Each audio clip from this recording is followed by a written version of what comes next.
एक समतल में चार बिंदु हैं ए बी सी डी कहा तो vector A B, vector B C, vector C D और वेक्टर डी ए का मान ज्ञात कीजिए। ठीक ना। तो यहाँ पर जो कल क्वेश्चन सॉल्व कर रहे थे ये डीसी लिखा हुआ था। ठीक ना। और ये कौन सा वेक्टर होगा? सी डी वेक्टर होगा। ठीक है ना जी। तो इसके लिए आपको करना क्या है, चार बिंदु लेना है आपको, कहीं भी रख सकते हैं ये चार बिंदु, इनको आप मिला देंगे चारों बिंदु को। ठीक ना। तो ये बिंदु को मिलाएंगे, इसका नाम रख देंगे ए बी सी और डी। इस तरह से यहाँ पर लिखा हुआ ए बी वेक्टर, तो ये ए बी वेक्टर हो जाएगा, बी सी वेक्टर यानी कि बी सी वेक्टर हो जाएगा, सी डी वेक्टर तो सी डी यहाँ से यहाँ की ओर होगा और डी ए वेक्टर डी से ए की ओर होगा। ठीक ना। तो अब देखो इसमें करना क्या है, इन्हीं का मान निकालना है। ठीक ना। तो आप थोड़ा सा ध्यान देंगे, ए बी वेक्टर और धन आप क्या करेंगे, बी सी वेक्टर को आप लिख सकते हैं क्या, ए सी वेक्टर, यानी कि हम इसके ए बी धन बी सी के स्थान पे क्या लिख देंगे, ए सी वेक्टर। ओके।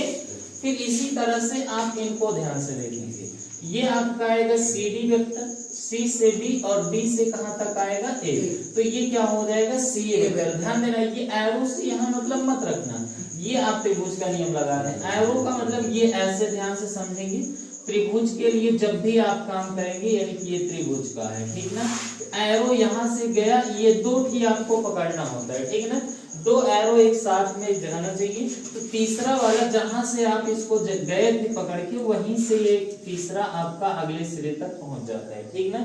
ये रूल होता है। तो आप इसको लिखेंगे यहाँ से यहाँ और यहाँ से यहाँ, फिर अगला वाला ये इधर से होगा, चाहे ये एरो ऐसे लगा हो चाहे जैसे लगा हो। ठीक ना।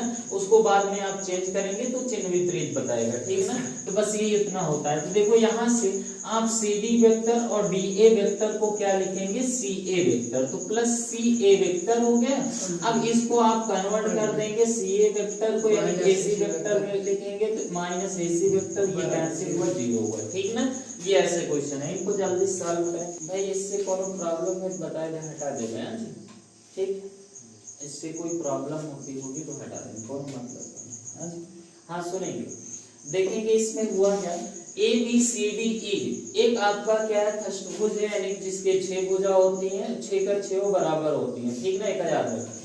फिर जिसमें ए पर आपके इतने बल लग रहे हैं। ठीक ना, ये बल कार्य करते हैं, मतलब सभी मिलके ए पर आप क्या कर रहे हैं, बल लगा रहे हैं। ठीक, तो सिद्ध कीजिए उनका परिणामी 3AD वेक्टर के क्या होगा, बराबर होगा। यानी सब बल लगाएंगे तो बल का मान टोटल निकलकर कितना आएगा, 3AD वेक्टर आएगा निकल के। तो इसके लिए पहले इसका चित्र बना लेते हैं। देखो ये आपका है एक भुजा, दो भुजा, तीन भुजा और ये 4 भुजा।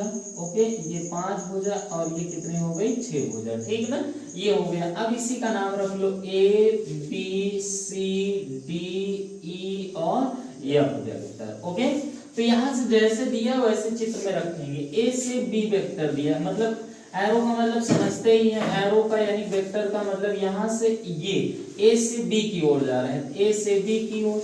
फिर ए से हम कहाँ जा रहे हैं, ध्यान से देखेंगे, ए से सी की ओर जा रहे हैं। ओके, कहाँ जा रहे हैं, ए से सी की ओर जा रहे हैं। अगला ध्यान से देखिए जरा से, ए से कहाँ गए हमने, सी से। फिर अगला ए से कहाँ जाओगे, डी तक का जाओगे।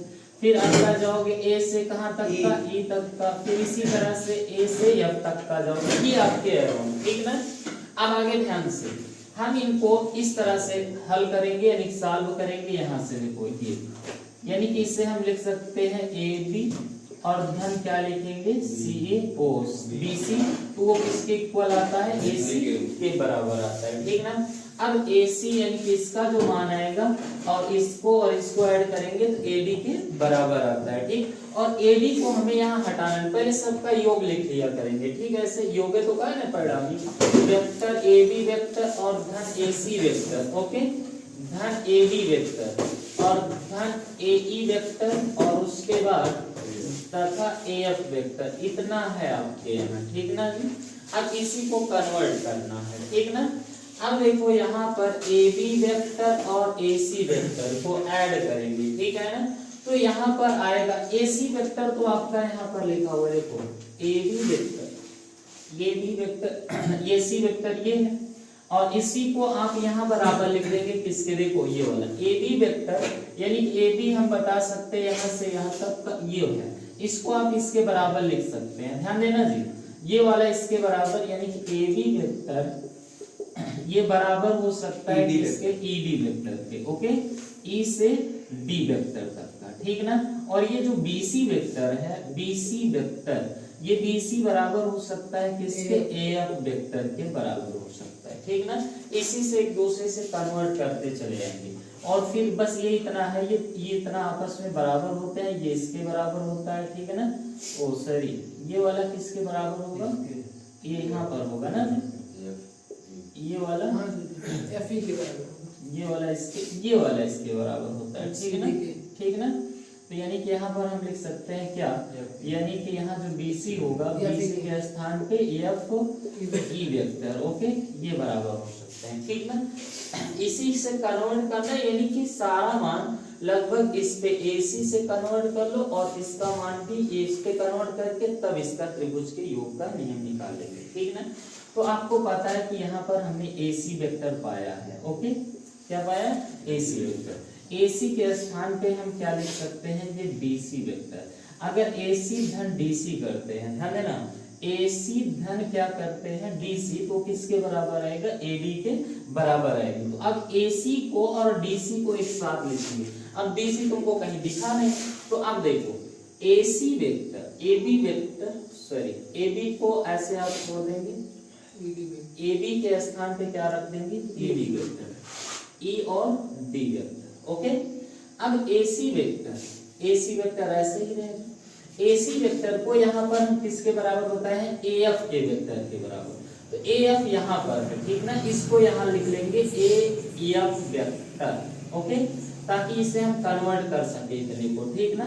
तो फिर AE वेक्टर है, AE A से E तक का, इसमें कोई डाउट नहीं, इसको लिखिए ऐसे AE वेक्टर, और AD वेक्टर यहाँ पर है ही है, इसको किनारे कर दो, ठीक ना, ये हो गया।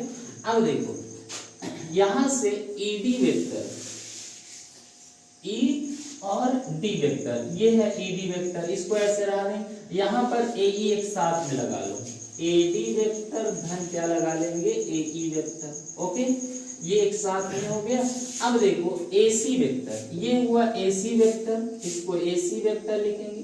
AF वेक्टर जो है, इसको हम किसके बराबर लिख सकते हैं, CD वेक्टर के बराबर लिख सकते हैं, ये काम हो गया। अब ये AD वेक्टर हो गया, ठीक ना। अब देखो यहाँ से ED, E से D में AE जोड़ रहे हैं, AE, यानी कि AE धन क्या हो गया, ED बराबर किसके, AD वेक्टर के बराबर हो गया, ठीक ना। अब देखो AC वेक्टर ये हो गया और CD ये हो गया, तो बराबर क्या आएगा, AD वेक्टर। तो यानी कि ये भी AD वेक्टर के बराबर हुआ, और प्लस क्या हो गया, AD वेक्टर। अब इन तीनों को जोड़ लीजिए, 3AD वेक्टर आया कि नहीं आया, इस तरह से ये आंसर है, ओके, 3AD। क्लियर है ना, ऐसे इनको लगाएंगे तो ऐसे सेम अगला क्वेश्चन। ये ABCD क्या है, एक पंचभुज है, ठीक ना, जिसमें 5 भुजा होगी। तो 5 भुजा के लिए बनाया गया, 1 भुजा, फिर 2 भुजा, फिर ये 3 भुजा, फिर ये 4 भुजा, फिर ये 5 भुजा, बन गया ना जी। तो इससे कोई ऐसा आप जो भी बनाए ऐसे बना सकते हैं, ठीक है, 5 भुजा और फिर ये 5 बन गया जी, आपका पंचभुज बन गया, बस हम यही जानते हैं, ठीक ना। A B C और D और E, ये आपका नाम हो गया, ठीक ना। फिर इसके बाद यहाँ दिया गया A से B वेक्टर और A से E वेक्टर, A से E वेक्टर, B से C वेक्टर, B से C वेक्टर, ये हो गया। अगला DC वेक्टर, D से C वेक्टर, ये D से C वेक्टर दिया है, ध्यान देना, D से C वेक्टर दिया। फिर ED वेक्टर, E से D की ओर दिया गया है। तो और एक ही है AC वेक्टर, A से C वेक्टर हो गया, ठीक ना जी। फिर आपसे बोला है AC 3AC के बराबर आएगा, किसके बराबर आएगा, 3AC के बराबर। इसको भी आप ऐसे मिला सकते हैं यहाँ से यहाँ, ठीक है ना जी। तो उसमें हम अपना त्रिभुजी योग का नियम लगाएंगे, यही हमें AC को कन्वर्ट करना है, ठीक ना। तो यानी कि हमें ये भी हटाना, ये भी हटाना, ये भुजा हटा के सम कन्वर्ट कर देना है AC में, ठीक है ना। तो यहाँ पर आप पहले योग निकालेंगे तीनों का, AB वेक्टर धन AE वेक्टर और उसके बाद धन BC वेक्टर और धन DC वेक्टर, फिर आ गया ED वेक्टर, ठीक ना। ये तीनों को जोड़ लिए। अब आपका काम है AC वेक्टर, तो AC इसमें कहीं है? बिल्कुल नहीं है, ठीक ना। तो आइए इसे AB वेक्टर को पहले आप पास में रखेंगे, AB वेक्टर को साथ में क्या रखेंगे? हाँ जी प्लस AC वेक्टर। हाँ जी प्लस AC वेक्टर, ओके ठीक ना। प्लस क्या हो गया? AC वेक्टर, ठीक ना। तो अब देखो इसमें AB वेक्टर के साथ में BC वेक्टर को ढूंढ के लिखेंगे, ठीक ना। BC वेक्टर हो गया। फिर यहाँ पर बच रहा है AE वेक्टर, AE के साथ में ED जोड़ लीजिए, प्लस ED वेक्टर, और प्लस ये हो जाएगा DC वेक्टर धन क्या हो जाएगा? AC vector. AC को में कुछ करना नहीं है, ठीक ना। AC में आप बिल्कुल कुछ करना। देखो AB और BC, AB धन BC को हम क्या लिख सकते हैं? AC वेक्टर, ओके ये हो गया AC वेक्टर। फिर सेम कंडीशन AE धन ED इज इक्वल टू हम लिख सकते हैं AD vector, okay AD vector हो गया। प्लस हम DC वेक्टर लिख दिए और प्लस AC वेक्टर हो गया, ठीक ना। आप इसे थोड़ा से कन्वर्ट करेंगे, देखो आसानी से A से D और D से C आपको दिया गया है, ये दिया गया है, ठीक है ना। तो ये हो गया आपका, इसको AC जोड़ लीजिए, 2AC वेक्टर आ जाएगा जी, 2AC वेक्टर। और AD धन DC को क्या लिख देंगे? AC vector, okay. अब ये क्या हो गया? 3AC वेक्टर आ गया, कोई दिक्कत? अब आसान लगा होगा ना, है कि नहीं? इधर AB और CD एक चतुर्भुज है और इसमें का AC तथा BD इसके विकर्ण है, तो सिद्ध कीजिए AB वेक्टर और DC वेक्टर का मान किसके बराबर? AC और DB के बराबर है, ठीक ना। तो इस तरह से कोई एक चतुर्भुज है, हमने एक चतुर्भुज बनाया, चतुर्भुज में ये नाम नहीं दिया गया कि आपका एक समांतर चतुर्भुज है, वर्ग है कि आयत है, ऐसा कुछ नहीं, चतुर्भुज कुछ भी हो सकता है, ठीक ना। अब इसके लिए आप इसका नाम रखेंगे ABC और क्या रख दिए? D रख दिए, ठीक ना। अब इसी में थोड़ा सा ध्यान देंगे, दिया है AB वेक्टर मतलब AB वेक्टर ऐसा हो सकता है, ठीक ना। फिर DC वेक्टर मतलब D से C की ओर ऐसा भी हो सकता है, ठीक ना। फिर अगला कहा AC वेक्टर, तो A से C हमने मिला दिया, ये हो गया AC वेक्टर, ठीक है ना। फिर आपको कहा है कि D से B वेक्टर यानी कि DB वेक्टर ये बनेगा, ये D से B वेक्टर, ओके। अब इसी में हमें रूल लगाना है कि ताकि AB वेक्टर में DC वेक्टर जोड़ें तो वह किसके बराबर आ जाए? AC वेक्टर, और किसके बराबर आ जाए यहाँ पर? DB वेक्टर के बराबर, ठीक है ना। तो इस तरह से होगा, तो इसको हम कैसे प्रूव कर सकते हैं, ठीक ना। तो यहाँ पर आपको बहुत सिंपल सी सवाल है कि हम इसे कैसे सॉल्व करेंगे। तो एक बार आप त्रिभुज लेंगे ये वाला, ओके, इन दोनों, यानी कि त्रिभुज कौन सा लेंगे? त्रिभुज ABC में लेंगे, ओके, त्रिभुज ABC में। तो हम यहाँ AB वेक्टर ग्रहण करेंगे BC वेक्टर, ओके, क्या करेंगे? तो बराबर हो जाएगा AC वेक्टर, समीकरण 1, ओके। अब इसी तरह से सेम कंडीशन में ये वाला त्रिभुज लेंगे, ये वाला, ओके, त्रिभुज लेंगे, हम लेंगे BC और D, ओके। अब देखो यहाँ से इसको लेना है, ये वाला आप लेंगे D से, क्या लेंगे? DC वेक्टर धन CB वेक्टर, हाँ जी ध्यान देना, त्रिभुज के योग के नियम से DC लेंगे और फिर क्या, एक दाई S गया है, आपकी हम S ले रहे हैं, CB वेक्टर, हाँ जी हमने यहाँ लिखा भी है C से B वेक्टर, तो बराबर होगा किसके? D से B वेक्टर के बराबर होगा, ओके। और समीकरण कितना हो गया? 2। अब समीकरण 1 और 2 को जोड़ेंगे तो अगला अपने आप ही आ जाएगा, ठीक ना। तो समीकरण 1 और 2 को जोड़ने पर, ओके, 1 और 2 को जोड़ने पर जोड़ के देखते हैं क्या आता है, ओके। तो जैसे जोड़ेंगे तो यहाँ पर AB वेक्टर आया और धन BC वेक्टर आया और धन DC वेक्टर आया और धन CD वेक्टर आया, ओके, बराबर आ गया AC वेक्टर और धन D और B वेक्टर। आप एक काम करेंगे, बस अपने आप ही आंसर आएगा। BC वेक्टर तो कोई डाउट नहीं है, ये जो DC है ये भी कोई डाउट नहीं, इसी को आप चेंज कर देंगे माइनस BC वेक्टर, ओके, बराबर AC वेक्टर और क्या हो गया? B और B वेक्टर। AC वेक्टर क्या, oh sorry BC vector BC vector cancel, AB vector धन क्या हो गया DC वेक्टर, और क्या हो गया AC वेक्टर धन क्या हो गया DB वेक्टर। इस तरह से इसे आप कन्वर्ट करेंगे, प्रूव हो गया, ठीक ना। इसमें आपको क्या लेंगे, एक त्रिभुज लेंगे ABC। एक त्रिभुज हमने लिया, उसका नाम रखा AB, और यहाँ से बजाय यहाँ रख लो ज्यादा से, ABC, ओके। ताकि यहाँ से क्या होगा कि ये जो होगा BC का मध्य बिंदु आप लेंगे, मध्य बिंदु ये D हो जाएगा, ओके। ये क्या हो गया D, ठीक ना। अगर इस रखेंगे तो ये ऐसा बनेगा, ठीक ना। चाहे जहाँ नाम रखेंगे कोई डाउट नहीं होगा, ऐसा रहेगा थोड़ा आपको सीधा दिखेगा जी, आसानी से समझ जाएंगे। तो यहाँ से आपको लिखना है AB वेक्टर, यानी कि AB वेक्टर ये होगा, और फिर अगला होगा कौन सा, एक बनेगा AC वेक्टर, यानी AB वेक्टर और क्या बनेगा AC वेक्टर बनेगा, ठीक। और वो किसके बराबर आएगा, 2AD वेक्टर के बराबर आएगा, A से D की ओर आएगा, ठीक है। तो इसी को हमें आपको प्रूव करना है, ठीक ना। तो अब इसके लिए क्या किया जाए, इसके लिए आप वही त्रिभुज का योग का नियम लगा देंगे तो सॉल्व हो जाएगा, ठीक ना। तो देखो कैसे सॉल्व कर सकते हैं, यहाँ से आप बता सकते हैं कि यहाँ B और D BD वेक्टर बराबर क्या हो जाएगा BC वेक्टर, ठीक है ना।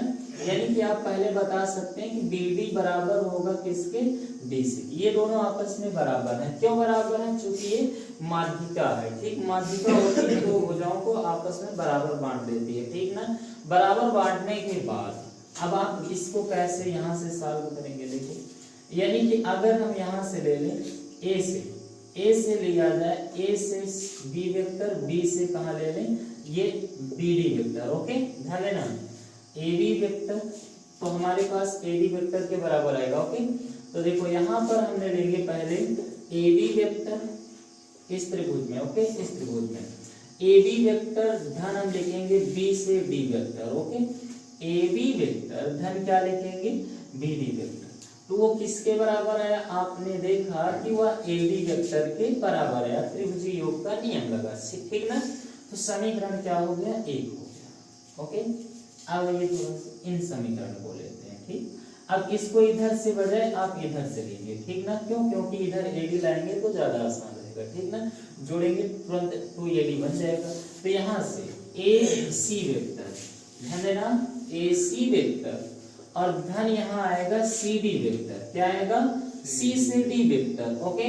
क्या बनेगा C से D बराबर क्या हो गया AD वेक्टर, और ये समीकरण 2, ओके। समीकरण 1 और 2 को क्या करेंगे, 1 और 2 को जोड़ने पर, ओके। जोड़ के देखते हैं क्या आता है।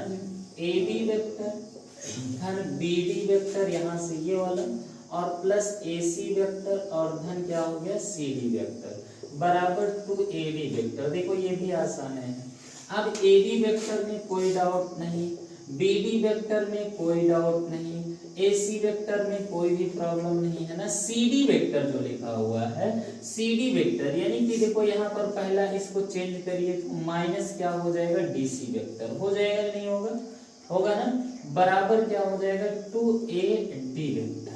अब ये इसी को AB वेक्टर धन क्या लिख देंगे BD वेक्टर और AC वेक्टर। हमने क्यों चेंज किया, क्योंकि DC वेक्टर किसके इक्वल है BD वेक्टर के बराबर है। तो इस तरह से 2AD वेक्टर और BD और BD कैंसिल होगा, AB वेक्टर क्या हो गया प्लस AC वेक्टर बराबर 2AD वेक्टर। सही बात है, प्रूव दैट।